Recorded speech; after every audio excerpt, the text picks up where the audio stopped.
Eh bien salut tout le monde, c'est Projet X7, j'espère que vous allez bien, moi ça pète la forme. Et dans ce tutoriel, on va parler du web browser. Donc apparemment ici j'ai un form, on peut dire vide, il n'y a rien dedans. Donc on va commencer par ajouter un web browser. Donc aller sur le toolbox et chercher tout simplement le web browser. Donc ça commence avec W, ou bien on peut tout simplement l'écrire ici. Voilà, donc web browser, glissez-le ou bien double-clic dans votre forme et regardez maintenant qu'on a un web browser intégré en entier dans le form tout simplement. Donc si vous voulez changer la taille vous-même, c'est-à-dire le mettre sur un corner, ou bien vous voulez pas que ça prenne toute la taille du form, et bien c'est très facile. Sélectionnez le web browser que vous venez d'ajouter, un simple clic dessus permet de le sélectionner bien sûr, et on va aller dans les propriétés et chercher une propriété qui s'appelle dock, donc c'est DOCK, et devant vous allez trouver qu'il y a fil, donc FI2L, et cliquez sur ce petit bouton et choisissez None. Voilà, et maintenant vous pouvez changer sa taille comme vous voulez, le déplacer, on peut le mettre dans ce corner peut-être. Donc on va essayer d'ajuster la taille manuellement. On va juste passer aux choses sérieuses, tout simplement on va ajouter un bouton et on va commencer. Donc j'aimerais ajouter un textbox dans lequel on va entrer tout simplement l'adresse qu'on veut naviguer, par exemple google.com ou un truc pareil. Et juste avant, enfin juste devant de ce textbox, on va ajouter un bouton et on va le nommer. On va aller dans les propriétés, on va chercher la propriété texte comme d'habitude et on va changer tout simplement, on va faire naviguer. Voilà. Alors ça c'est pour naviguer. Voilà, donc je vais ajouter un autre bouton pour rafraîchir. Donc ce bouton c'est pour rafraîchir la page, pour actualiser si vous voulez. Donc qu'est-ce qu'on va faire? On va nommer ce bouton actualiser. Donc ce bouton actualiser c'est pour actualiser tout simplement la page. Ce textbox c'est pour entrer une adresse qu'on veut ou bien qu'on souhaite en naviguer, par exemple google.com. Et juste après qu'est-ce qu'on va faire? On va ajouter un bouton pour revenir en arrière. Voilà, donc tout simplement quand je dis revenir en arrière, c'est par exemple vous étiez sur google.com, ensuite vous êtes sur YouTube et vous voulez revenir sur Google, et bien c'est pour ça qu'on va ajouter ce bouton pour revenir en arrière. Donc on va nommer ce bouton, on va le nommer, donc on va écrire précédent, donc on va pas mettre d'accent, c'est pas grave, et un dernier bouton pour la poursuivant tout simplement. Voilà, on va faire suivant. Voilà. Alors on va commencer par bon, regardez ici que j'ai pas vraiment fait un bon travail au côté apparence, côté design disons, mais c'est pas grave, c'est juste pour vous montrer comment l'essentiel tout simplement. Donc vous travaillez sur côté design, faites une belle application, donc faites ce que vous voulez. Donc on va commencer. On va double-cliquer sur naviguer. Bon, déjà ça c'est le textbox 1, donc c'est un textbox dans lequel on va tout simplement mettre un lien tout simplement et une adresse site, et on va cliquer sur naviguer pour aller sur cette adresse. Donc on va double-cliquer sur naviguer et dedans on va tout simplement écrire le nom du web browser, étant donné que c'est le premier web browser, donc normalement c'est web browser 1. Donc web browser 1.navigate ou bien navigate.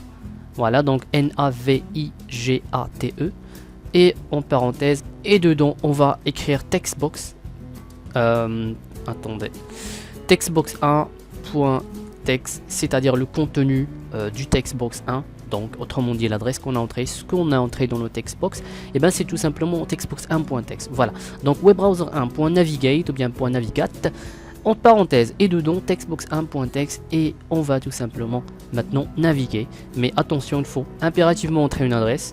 Voilà, on va faire www.google.fr et on va cliquer sur naviguer, on va attendre le résultat et regarder. Et voilà google.fr qui vient d'être ajouté. Voilà, donc on va maximiser pour que vous puissiez regarder bien. Regardez que la taille du web browser n'a pas changé, juste côté largeur, donc côté hauteur ça n'a pas changé. Et ce qu'on va faire, on va aller dans les propriétés, on va ajuster un truc. Voilà, donc on va sélectionner le web browser et on va aller sur les propriétés. Donc qu'est-ce qu'on va changer? On va changer Anchor. Donc cliquez sur Anchor. Donc j'ai déjà fait un tuto dans lequel j'explique Anchor, donc allez dans la description, vous allez trouver un lien d'un autre tuto tout simplement. Donc allez sur Anchor et on va cliquer sur ce bouton et on va sélectionner toutes les directions. Voilà, donc j'ai sélectionné toutes les directions, à gauche, à droite, en haut, en bas. On va faire comme ça. On va aussi ajuster la propriété Anchor pour tous ces boutons et textes. Donc on va sélectionner le text box. On va maintenir contrôle et on va sélectionner tous les contrôles. Ou bien on peut le faire un par un, mais bon. Alors, Anchor, on va venir ici et on va faire tout simplement juste en bas. Voilà. Maintenant, on va lancer l'application. On va entrer une adresse google.fr. On va cliquer sur naviguer. La page a été chargée, on va maximiser et voilà le site qui a été chargé, tout simplement, tout est bien. Là, on peut entrer l'adresse. Voilà, on peut faire naviguer, on peut changer d'adresse et cliquer sur naviguer. Maintenant, on va passer à actualiser, précédent, suivant. Voilà, donc on va aller sur actualiser, on double-clic et pour actualiser, il suffit de faire webbrowser1.refresh. Voilà, avec REFRESH, donc refresh, c'est tout simplement rafraîchir. Ça, c'est pour actualiser la page. On va aller sur précédent. On va cliquer sur webbrowser.goback. Alors, go back, ça veut dire revenir en arrière. Ça, c'est la page précédente, par exemple. Suivant, on va double-cliquer sur suivant. On va faire webbrowser1.goforward. Ça, c'est pour aller en avant.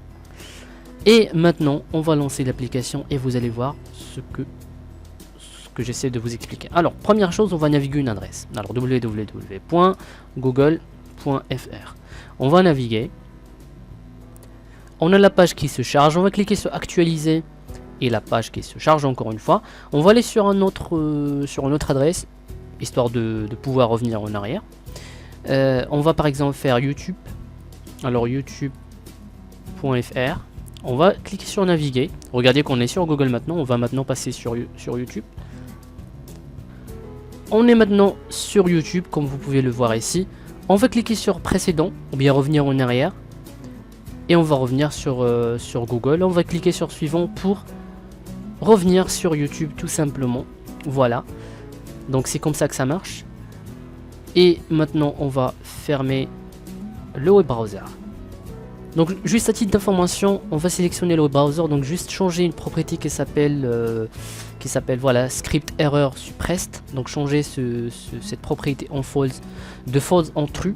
Comme ça, vous évitez quelques messages d'erreur, ou bien des messages de script qui vous prévient, qui vous demande si vous voulez continuer à exécuter du script sur une page, etc. Donc juste changer cette propriété si vous avez ces scripts là, et ben juste changer ça en true. Toujours faites ça une fois que vous ajoutez un web browser, donc toujours aller sur script error suppressed et faites true tout simplement pour garder les choses normales. Comme ça, vous n'aurez pas des messages gênants, etc. Pour la page par défaut, c'est-à-dire une fois que vous lancez l'application, regardez, je lance l'application, il n'y a rien dedans. Pour la page par défaut, c'est-à-dire une fois que vous lancez l'application, vous voulez déjà une page dedans, par exemple Google, et bien double-clic sur l'application, venez ici et faites un double-clic. Et l'événement load, ou bien un truc comme ça, qui va s'ajouter, et bien faites tout simplement webbrowser1.navigate et dedans on va faire www.google.fr. Voilà, maintenant ça c'est la page par défaut qui va se charger une fois on lance l'application. Donc encore une fois, venez sur l'application, double-clic sur l'application, sur ce petit, comment on s'appelle ça, ce petit espace ici, en bleu, regardez. Un double clic et vous êtes sur l'événement load, voilà, et dedans écrivez webbrowser1.navigate ou bien navigate et entrez une adresse par défaut. Maintenant regardez, une fois que je lance l'application, j'aurai déjà une page chargée dans mon web browser. Voilà, google.com, j'ai même pas intérêt à cliquer sur naviguer. Bien sûr, vous voulez aussi entrer cette adresse ici, donc on va faire textbox1.text et on va entrer tout simplement l'adresse qu'on a fait dans l'événement load.